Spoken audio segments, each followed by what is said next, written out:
टनल लावारी टनल लावारी टनल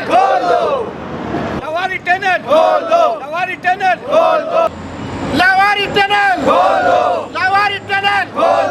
लावारी टनल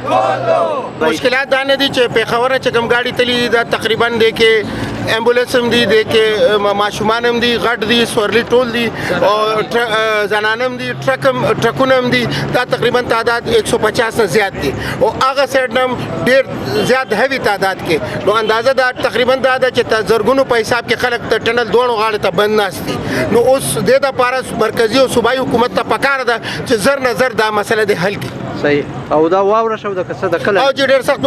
واوره شوې ده او لاواري پاس چې دی هغه بند شو نو حکومت ته پکار ده چې لاواري ټنل کې د لاره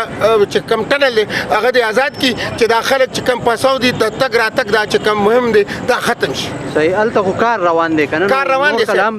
کار روان دی حکومت فیصله کړې وه چې هفته کې 2 ورځې به مونږ تاسو ته دا کولاو دا اچانک کار شوی دی او ډېر زیات تباهي شوې ده خلک چې دي یعنی تقریبا اوسه پورې لاواري پاس کې 5 فٹ اور لاواری ٹنل کے لاندے کم سے کم 4 فٹ نو گاڑی گیر دی نہ غسر آگا انتظام ہو دا چین نہ دا تلو سو نو اس واحد حل دا دے چکا ٹنل نہ دا نہ کراس کی گی نو دا مسئلہ نہ حل کی لاواری ٹنل